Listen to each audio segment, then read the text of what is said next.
আসসালামু আলাইকুম বন্ধুরা, দেখেন গ্রামে কিভাবে পাট গাছ উঠানো হয়।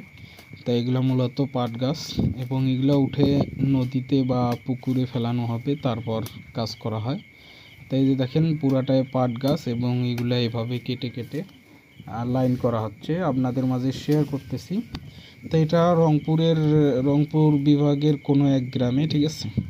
তো এই যে দেখেন কত সুন্দর দৃশ্য। তা এখানে তারা এভাবে কেটে কেটে কিন্তু সুন্দরভাবে এই পাশে মানে গোছাবে, ঠিক আছে, এবং এগুলো নিয়ে পুকুরে ডুবানো হবে। তো এখন দেখেন মোটামুটি পাটের খুব ভালো ফলন হয়েছে, বাম্পার, এবং অসাধারণ দৃশ্যটি আপনাদের মাঝে শেয়ার করতেছি। এভাবে দাও বা কোনো কাস্তে দিয়ে এভাবে কিন্তু কেটে কেটে উঠানো হয়, ঠিক আছে।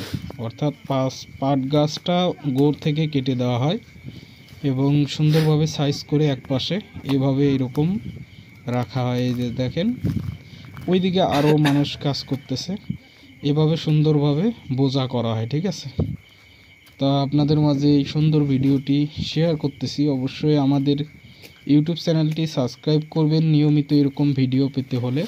তা আমরা নিয়মিত ভিডিও আপলোড করে থাকি আমাদের ইউটিউব চ্যানেলে। তাই যে দেখেন এইগুলা কিন্তু সম্পূর্ণ পাট গাছ, আর এই যে অনেক রোদ, এই রোদের মধ্যে তারা এরকম কাজ করতেছে, আর আমিও আপনাদের জন্য এই ভিডিও শেয়ার করতেছি। তা তারা সুন্দরভাবে গোড় থেকে কেটে কেটে সাইজ করতেছে, কারণ সাইজ না করলে কিন্তু হবে না। তা এই যে দেখেন এক পাশ থেকে তারা কেটে কেটে সাইজ করতেছে। তো অবশ্যই ভিডিওটি কন্টিনিউ করেন, আপনাদের ভালো লাগবে। আর এইগুলা আসলে ভালো ফলন আছে এবার মোটামুটি পাট গাছের। তো এই যে দেখেন আমরা তো প্রথমে পাট শাক খাই, তারপর কিন্তু পাট গাছ অনেক বড় হয়ে যায়, সেটা আসলে পাট হিসাবে গণ্য করা হয়।